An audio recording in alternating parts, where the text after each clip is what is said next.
હવે આઠમો ક્વેશ્ચન એવો આપેલો છે, સમસ્થિતિમાન પૃષ્ઠ સમજાવો। હવે એની અંદર બે વસ્તુ આપણે લખવી, એક તો એની સમસ્થિતિમાન પૃષ્ઠ કહેવાય કોને એની વ્યાખ્યા, અને બીજો મુદ્દો ટૂંકમાં સમસ્થિતિમાન પૃષ્ઠનું એક ઉદાહરણ। આ બે વસ્તુઓ મારે આપવી। હવે જો સમસ્થિતિમાન પૃષ્ઠ કહેવાય કોને, તો એ જે શબ્દ લખેલો એ શબ્દ ઉપરથી લગભગ એની વ્યાખ્યા ખ્યાલ આવી જાય। શબ્દ જો હું લખ્યો સમસ્થિતિમાન, એટલે એનો મતલબ એમ કે વિદ્યુત સ્થિતિમાન સમાન રહેવું જોઈએ। સમસ્થિતિમાન એટલે કે વિદ્યુત સ્થિતિમાન સમાન મૂલ્યનું રહેવું જોઈએ, એક સરખું રહેવું જોઈએ। એટલે જે પૃષ્ઠ પર અથવા તો જે સપાટી પર દરેક બિંદુ ઉપર વિદ્યુત સ્થિતિમાન એક સરખું રહેતું હોય તો તેવું પૃષ્ઠ હોય એને સમસ્થિતિમાન પૃષ્ઠ કહેવાય। આ એની વ્યાખ્યા। જો ન સમજાય તો કઈ ઉદાહરણ આપી દઉં કે માની લો કે અહીંયા એક બિંદુવત વિદ્યુત ભાર છે, નામ આપી દઉં સ્મોલ ક્યુ। એનાથી આ બાજુએ r જેટલા અંતરે આવેલું બિંદુ, બરાબર, બિંદુવત વિદ્યુત ભાર કેપિટલ ક્યુ છે, એનાથી r જેટલા અંતરે આવેલું આ બિંદુ હોય તો વિદ્યુત સ્થિતિમાન આપણને ખબર છે કેટલું મળશે, તો કે kq ના છેદમાં સ્મોલ r, આટલું વિદ્યુત સ્થિતિમાન મળશે। માની લો કે ઉપર તરફ r જેટલા અંતરે આવેલું બિંદુ લો, આ બિંદુ, તો ને વિદ્યુત સ્થિતિમાન કેટલું રહે, તો કે v બરાબર kq ના છેદમાં r જેટલું રહે। બિંદુવત વિદ્યુત ભારથી r અંતરે આવેલા બિંદુએ વિદ્યુત સ્થિતિમાન v બરાબર kq ના છેદમાં r હોય।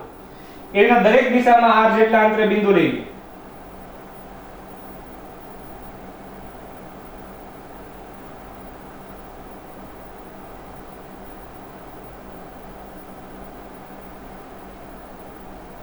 બરાબર, બધા બિંદુ કેટલા અંતરે આવેલા છે કેન્દ્રથી r અંતરે, તો આ બધા બિંદુ પાસે વિદ્યુત સ્થિતિમાન કેટલું મળશે, તો કે v બરાબર kq ના છેદમાં સ્મોલ r। અહીંયા v બરાબર બિંદુવત વિદ્યુત ભારથી r અંતરે આવેલું બિંદુ છે, તો અહીં kq ના છેદમાં સ્મોલ r, અહીં kq ના છેદમાં સ્મોલ r। આ દરેક બિંદુ પાસે બિંદુવત વિદ્યુત ભારથી સ્મોલ r અંતરે આવેલા બિંદુ છે, તો બધા બિંદુ પાસે વિદ્યુત સ્થિતિમાન v બરાબર kq ના છેદમાં સ્મોલ r થશે। રેડી, આ બધા બિંદુ પાસે વિદ્યુત સ્થિતિમાન। હવે જોવો જી, આ બિંદુવત વિદ્યુત ભાર છે ને કેન્દ્ર તરીકે લઈ સ્મોલ r ત્રિજ્યાનું ગોળાકાર આકારનું પૃષ્ઠ દોરો। આ ગોળાકાર આકારનું પૃષ્ઠ, તો આ જે ગોળાકાર આકારનું પૃષ્ઠ તમને મળ્યું ને, ઈ પૃષ્ઠ છે ઈ સમસ્થિતિમાન પૃષ્ઠ થાય। આ જે પૃષ્ઠ તમે દોર્યું ઈ પૃષ્ઠ કયું થાય, તો કે સમસ્થિતિમાન। જો એ પૃષ્ઠ ઉપરના દરેક બિંદુ ઉપર, આ દરેક બિંદુ, આ પહેલું બિંદુ, બીજું બિંદુ, ત્રીજું, આવા જેટલા બિંદુ આ પૃષ્ઠ ઉપર હશે એ બધાય બિંદુ પાસે વિદ્યુત સ્થિતિમાન kq ના છેદમાં r જેટલું એક સરખું મળે। તો આ જે ગોળાકાર આકારનું આખું પૃષ્ઠ વિચાર્યું ને, એ પૃષ્ઠ સમસ્થિતિમાન પૃષ્ઠ કહેવાય। વધારે એક વસ્તુ આપી દઉં કે બિંદુવત વિદ્યુત ભાર છે તેનું વિદ્યુત ક્ષેત્ર બહાર નીકળતી દિશામાં હોય, આ એની ક્ષેત્ર રેખા,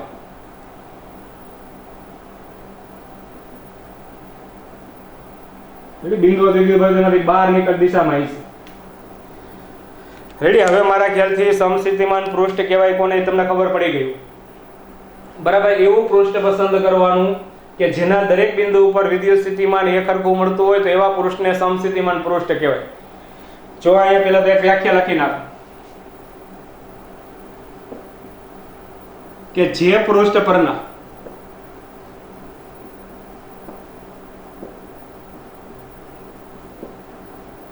બધા જ બિંદુઓ પર વિદ્યુત સ્થિતિમાન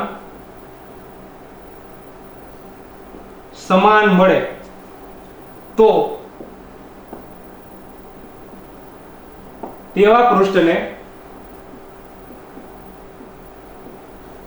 સમસ્થિતિમાન પૃષ્ઠ કહે છે. હાલો સમસ્થિતિમાન પૃષ્ઠની વ્યાખ્યા આપી. હવે મારે એનું ઉદાહરણ જોઈએ તો ઉદાહરણ બાજુમાં આપ્યું જ છે. આ આકૃતિ તમારે દોરવાની અને હું લખશો આવું લખી શકું કે બિંદુઓ વિદ્યુતભાર સ્મોલ q હોય ત્યાંથી બધી દિશામાં r અંતરે આવેલા બિંદુ હોય ત્યાં વિદ્યુત સ્થિતિમાન v બરાબર kq ના છેદમાં r જેટલું મળે છે. એટલે એનો મતલબ એમ કે q ને કેન્દ્ર તરીકે લઈ r ત્રિજ્યાનું ગોળાકાર આકારનું પૃષ્ઠ દોરવામાં આવે તો તે પૃષ્ઠ સમસ્થિતિમાન પૃષ્ઠ બનશે. આ એનું ઉદાહરણ. તો એ લખી નાખું કે હવે કોઈ પણ બિંદુવત વિદ્યુતભાર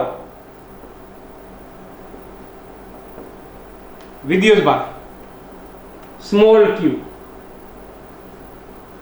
થી સ્મોલ r અંતરે બધી દિશામાં આવેલા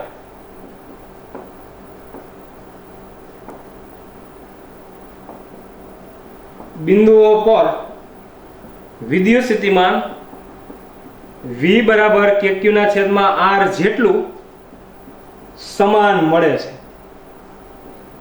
બરાબર, આપણે પહેલા એ જ કામ કર્યું. બધી દિશામાં r અંતરે આવેલા બિંદુ લીધા અને વિદ્યુત સ્થિતિમાન મેળવ્યું તો આપણને ખબર પડી કે હરખું મળે છે અને પછી આ પૃષ્ઠ દોર્યું.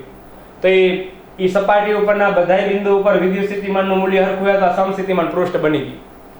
મેં પહેલો મુદ્દો આ લખ્યો ઉદાહરણમાં કે બિંદુવત વિદ્યુતભાર સ્મોલ q છે ત્યાંથી બધી દિશામાં r જેટલા અંતરે આવેલા બિંદુ ઉપર વિદ્યુત સ્થિતિમાન v બરાબર kq ના છેદમાં r જેટલું સમાન મળે છે. માટે આપણે શું કરવાનું? માટે q ને કેન્દ્ર તરીકે લઈ અને કેન્દ્ર તરીકે લઈ સ્મોલ r ત્રિજ્યાનું ગોળાકાર આકારનું પૃષ્ઠ દોરતા તે સમસ્થિતિમાન પૃષ્ઠ બને છે. આ એનું ઉદાહરણ. રેડી? બીજું જો આ સમસ્થિતિમાન પૃષ્ઠ એક જ ન દોરી ગયો, અસંખ્ય દોરી શકે. માની લો કે q ને કેન્દ્ર તરીકે ગોળાકાર આકારનું પૃષ્ઠ લીધું હોય તો આ હરખા અંતરે આવેલા તો આના દરેક બિંદુ ઉપર વિદ્યુત સ્થિતિમાન એક હરખું જ મળશે તો આ શું બની જાય? તો આ સમસ્થિતિમાન પૃષ્ઠ જ બનશે. બરાબર, સમસ્થિતિમાન પૃષ્ઠ આ બે અને આને કહી દો એક. તો અહીંયા દોરું તો ન્યાય સમસ્થિતિમાન પૃષ્ઠ બનશે. આવા તો અસંખ્ય સમસ્થિતિમાન પૃષ્ઠ હું દોરી શકું. બીજું જો એમાં એક જ પૃષ્ઠ ઉપરના બધા બિંદુ હોય તો ન્યાય વિદ્યુત સ્થિતિમાન એક સમાન રહે. પણ જુદા જુદા સમસ્થિતિમાન પૃષ્ઠ હોય તો આ દાખલા તરીકે માનો કે પેલું સમસ્થિતિમાન પૃષ્ઠ લો તો અંતર આટલું અને બીજું સમસ્થિતિમાન પૃષ્ઠ લો તો અંતર ઓછું. અંતર ઓછું હોય તો આ વિદ્યુત સ્થિતિમાન ઓછું મળે અને અંતર ઓછું હોય તો વિદ્યુત સ્થિતિમાન વધારે મળશે અને આના માટે અંતર વધારે હોય તો વિદ્યુત સ્થિતિમાન ઓછું મળશે. એટલે આ બે બિંદુ લઉં તો બે બિંદુ પર વિદ્યુત સ્થિતિમાન કે હરખા ન હોય. બરાબર, q થી ઓછા અંતરે અને આ બિંદુ q થી વધારે અંતરે. એટલે એક જ પૃષ્ઠ ઉપરના જેટલા બિંદુ છે આ બધા બિંદુ જે રાઉન્ડ કરવું આ બધા બિંદુ ઉપર વિદ્યુત સ્થિતિમાન એક હરખા હોય. પણ આ બે બિંદુ કહું તો ન્યાય જુદું જુદું એટલે જો જુદા જુદા આ સમસ્થિતિમાન પૃષ્ઠ 2 અને આ સમસ્થિતિમાન પૃષ્ઠ 1 બે જુદા જુદા સમસ્થિતિમાન પૃષ્ઠ ઉપરના બિંદુ હોય તો ન્યાય વિદ્યુત સ્થિતિમાન એક હરખું ન હોય, જુદું જુદું હોય. આ બરાબર સમજો.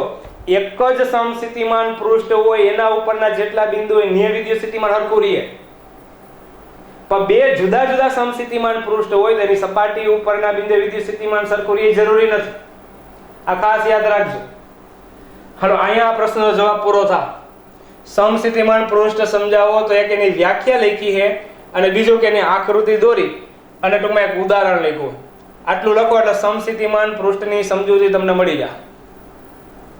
હવે આવતા લેક્ચરમાં આ સમસ્થિતિમાન પૃષ્ઠ છે એની લાક્ષણિકતા આપણે ભણશું. બરાબર, એ મહત્વની છે.